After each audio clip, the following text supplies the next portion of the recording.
Hey everyone, it's Daniel here. I'm going to show you a preview of Notation, which is an open source framework for building serverless applications. For this demo, I'm going to use the starter kit, and you can install the starter kit by running this command. For now, I've got one already prepared. So let's dive in.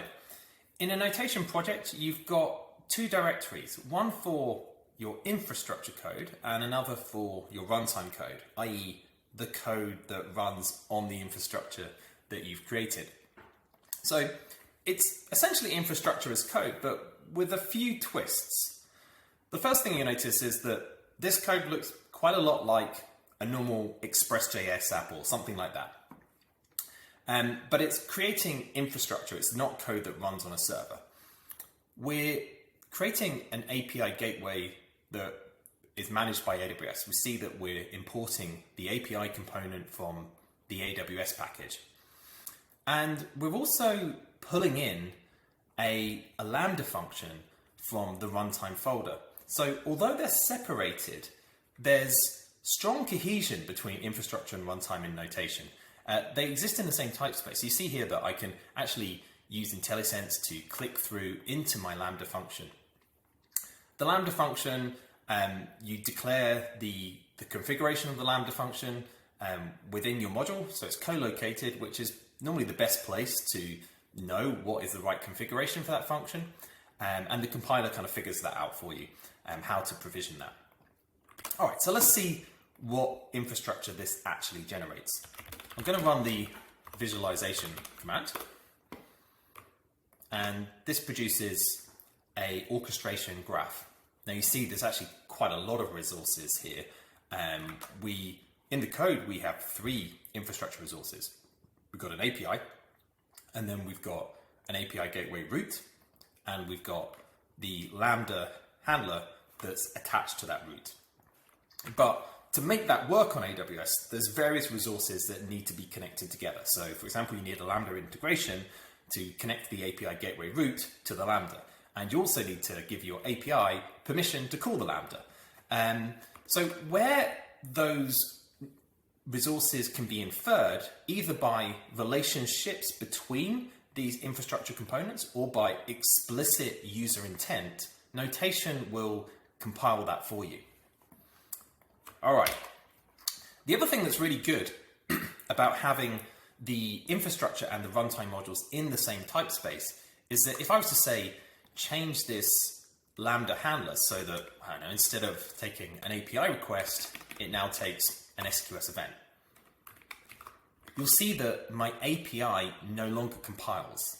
It's expecting a Lambda that takes an API request. Instead, I've given it one that takes an SQS event, and that is not assignable. So we'll never be able to deploy that code, which is good. We'd rather catch those errors before they land in production. All right, let's fix that and see if we can deploy it. I've already got my AWS credentials on my local machine, so I can run the deploy command, and that will spin up some infrastructure. Now, while that's running, let's also load up a dashboard. And this is just a really simple dashboard, and the main purpose here is that, if you're deploying multiple resources, maybe to multiple cloud platforms, you can click through to those resources and get the link to go straight into the console.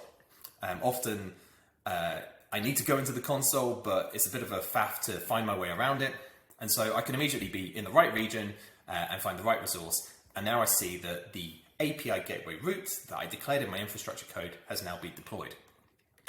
The other thing that's quite handy is I've got that one key output, which is the API gateway endpoint. So let's see if we have now a live API. It looks like we do, but there's nothing being returned on that route. So we'll see if we can fix that. So if I go back to my API, I can see that actually I don't have a route for the index route on my API gateway. I've only got a to-dos route. So let's change that so that our to-dos are returned on the index route.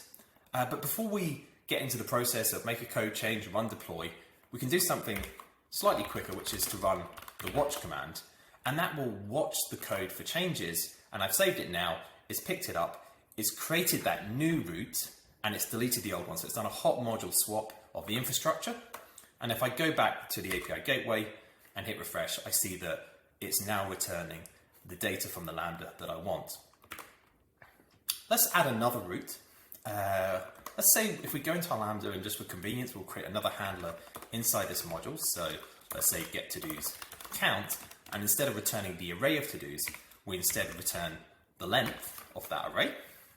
And we can attach that to a route on the count path. And I want to get the new Lambda that I've just created. It's actually being created on the fly there. So now I save that, the watcher picks up the change, and it looks like it's already created the route. So if we go through to the browser and call that path, we can see that we've got some data coming back from that route. Now, just in case you think that might actually be a HTTP status code, let's update that code, and so we can return the length of the array plus, say, 150, which if there's 200 to-dos, that should give us 350, which it does. So that worked. So that's a quick preview of notation and an introduction to its model. I hope you like this and you see the value in it. I'd be really keen to hear your feedback. If you want to give it a spin, it's in alpha at the moment, so beware of breaking changes, but you can run the starter kit command that's on the homepage, or go into the documentation. There's a short guide with some step-by-step instructions. Okay, thanks so much for watching, and I look forward to hearing your feedback.